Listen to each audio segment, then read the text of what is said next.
ఆరోగ్యాన్ని వెతుక్కుంటూ ఇంకా పెద్ద ఊబిలోకి మానవ జాతి దిగజారిపోతుంది. అంటే పాశ్చాత్య ఆలోచన రీతులు, ఆ విజ్ఞానపు అలవాట్లు, ధోరణులు నిజంగా జీవ విజ్ఞానంలో ఉన్న సత్యాన్ని కనుగోలేకపోతున్నాయనేది గడిచిన 50 సంవత్సరాల సాక్ష్యం. అంటే ఈ భయంకరమైన ఆధునిక రోగాలు మన దేశంలోనే ఉన్నాయని అనుకోకండి. మొత్తం ప్రపంచాన్ని అంతటిని ఆవహించి మానవ జాతిని అల్లకల్లోలం చేస్తున్నాయి. అవి ఎంత అభివృద్ధి చెందిన దేశాలైనా, అలాంటి అమెరికా, ఇంగ్లాండు ఉన్న 4-5 పెద్ద so called developed countries and developing countries అన్నీ మీరు అనుకుంటున్నట్టు cancer, multiple sclerosis, diabetes, gangrene, SLE ఈ ఆటో ఇమ్యూన్ డిసీజెస్, దీనికి ఇంకా కారణాలు ఏమిటి అని తెలుసుకోలేక తలమునకలై ఏమీ తెలియక దిక్కుతోచక ఇవి అతిరేకంగా కొద్ది ప్రమాణంలో ఉన్నా కానీ గడిచిన 10-15 సంవత్సరాల్లో మెల్లమెల్లగా శాతం ఎక్కువ అవుతూ వస్తుంది. ఇవన్నీ రోగాలు, మానవుణ్ణి పీడిస్తున్న రోగాలు.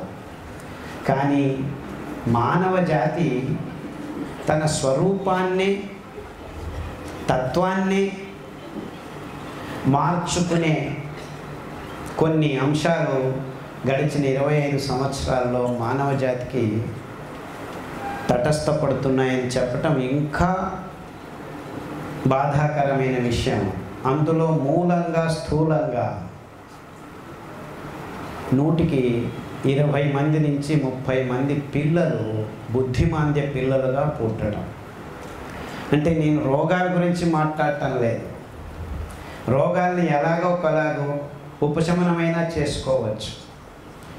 డయాబెటీస్ బాగా కాదు, జీవితాంతం ఉండాలి, ఏదో ట్యాబ్లెట్ తీసుకోవటం, ఇన్సులిన్ వేసుకోవటం, ఎలాగో ఒకలాగో జీవితాలు గడుపుతూ ఉన్నారు. క్యాన్సర్ వచ్చింది, పర్వాలేదు, రేడియోథెరపీ, కీమోథెరపీ, ఆ థెరపీ, ఈ థెరపీ తీసుకొని ఉన్నన్ని రోజులు కష్టాలు పడి డబ్బులు ఖర్చు అయినా పర్వాలేదు, ఎలాగో ఒకలాగో ఉండి చనిపోతున్నారు. It's okay. ప్రపంచంలో ప్రతి ఒక్కరూ పుట్టినవాడు చావాలి. ఎలాగో ఒకలాగా, ఎలా చేస్తే ఏమిటి, క్యాన్సర్తో చేస్తే ఏమిటి, యాక్సిడెంట్స్తో చేస్తే ఏమిటి, మలేరియాతో చేస్తే ఏమిటి, ఏదో ఒకదాంతో చేస్తున్నాం, దానిదే ఉంది, పేరు ఇవి అని అనుకొని చివరకు తాత్వికంగా ఇట్ డజంట్ మ్యాటర్ అని మనం చేతులు కడుక్కొని చనిపోతూ ఉండొచ్చు. అంటే నాకేం పెద్ద ఇబ్బంది లేదు, క్యాన్సర్తో ఇబ్బంది లేదు, డయాబెటీస్తో ఇబ్బంది లేదు, మైగ్రేన్తో ఇబ్బంది లేదు, గ్యాంగ్రీన్తో ఇబ్బంది లేదు. కోట్ల సంవత్సరాల నుంచి ఈ భూమి మీద మనుషులు పుడుతున్నారు, చస్తున్నారు. ఆయా కాలఘట్టానికి సంబంధించినంత వరకు ఏదో ఒక రోగంతోనో, లేకపోతే పులులు వచ్చి తీసుకెళ్ళేటివి, గొంతులో పడి చచ్చిపోయేవాళ్ళం. It hardly matters. Everyone is born, everybody dead. ఎలాగో ఒకలాగో చేస్తాం. కొందరు ఆకలితో చచ్చారు, కొందరు ఎక్కువ తిని చచ్చారు. అంతేనా? సో పుట్టుక చావు మధ్యలో మనం తెచ్చుకుంటున్నవి రోగాలు, మనం తెచ్చుకుంటున్నటివి ఈ విషయాలు.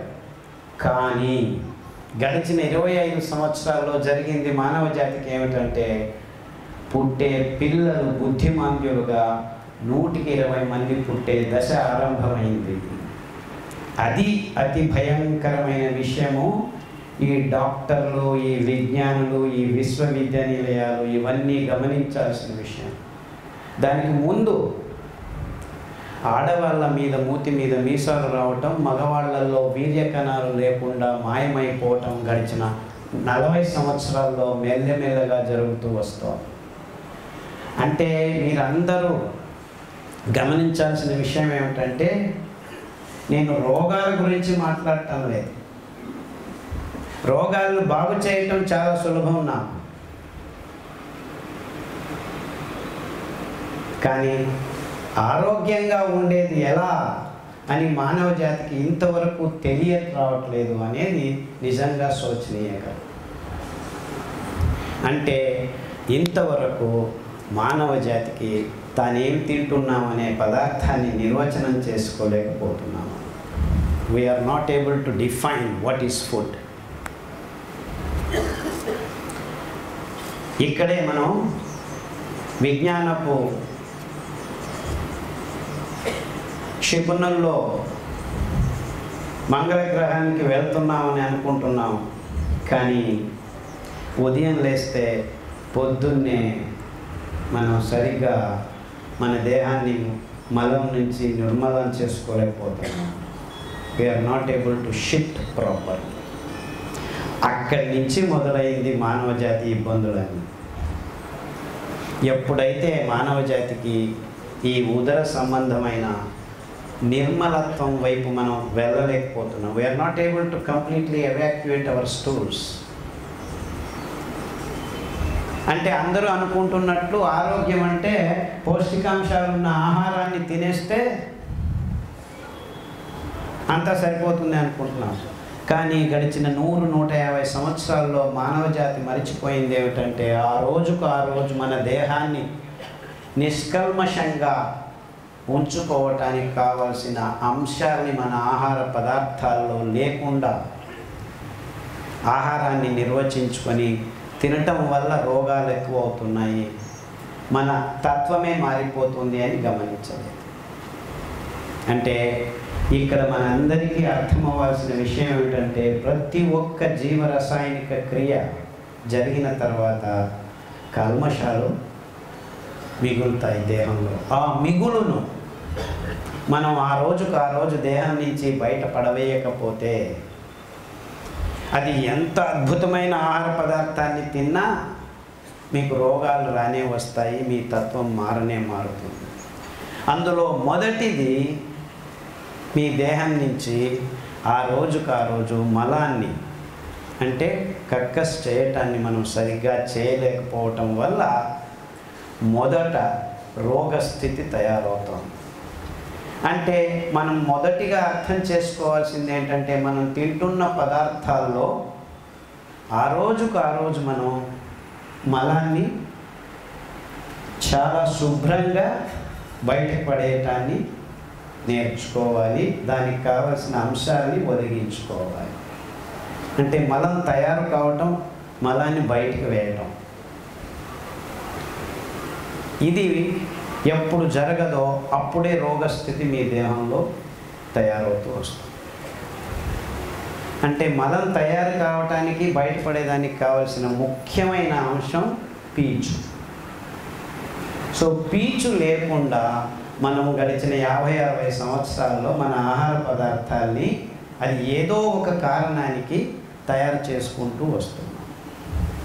పీచు లేని పదార్థాల్ని మనం ఆహారంగా స్వీకరించడం వల్ల రోగాలు వస్తున్నాయని ఎవరు గమనించలేదు.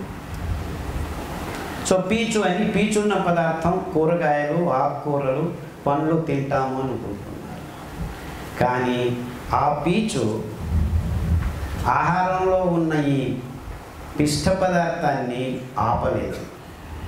అంటే మీరు బియ్యము, వరి బియ్యము, ఆకుకూరలు ఎక్కువగా తింటున్నాం. ఆకుకూరలు బియ్యానికంటే ఎక్కువ తింటాము.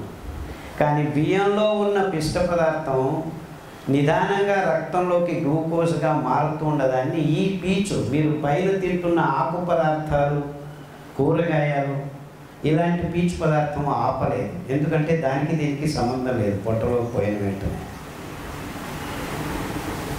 ఇక్కడ పప్పులో కాలేసాం మనం. ఇంకా మాంసం అంటామా, కోడిగుడ్లు అంటామా, చేపలు, రొయ్యలు ఇలాంటి పదార్థాల్లో పీచు అంశము 0.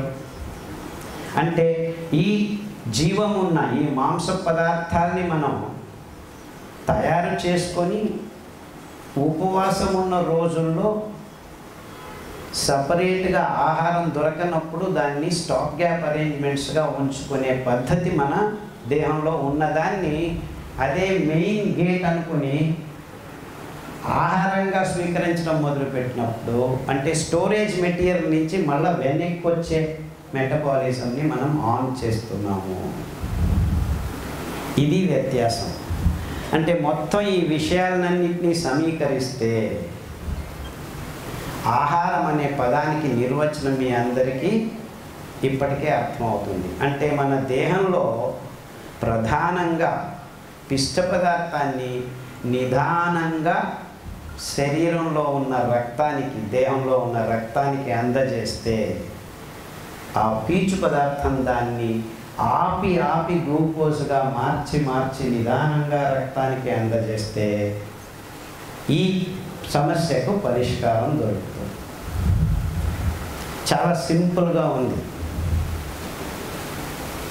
అంటే మొత్తం మానవ జాతిని గడిచిన 500 సంవత్సరాలు గట్టిగా గమనిస్తే ఈ రోగాలు, ఈ బుద్ధిమాంద్య రోగం కానీ అంటే దాన్ని రోగం అని పేరు పెట్టకూడదు. యాక్చువల్లీ అది వికృతంగా మనం పిల్లల్ని పుట్టించుకునే పరిస్థితికి వచ్చింది. 120 మందికి అలా పిల్లలు పుడుతున్నారన్నా కానీ మనం ఎవరు దాని గురించి పట్టించుకోవట్లేదు. 168 మందికి ఇప్పుడు స్పర్మ్ కౌంటు 50 మిలియన్ కంటే తగ్గిపోయింది, ఎవరు పట్టించుకోవట్లేదు. 178 మందికి హార్మోన్ ఇంబ్యాలెన్స్ అవుతుంది ఆడవాళ్ళల్లో, అంటే ఎవరు పట్టించుకోవట్లేదు. అంటే మన దేహంలో ఇలాంటి వికృత పరిణామాలు రెండు బయలుదేరాయి.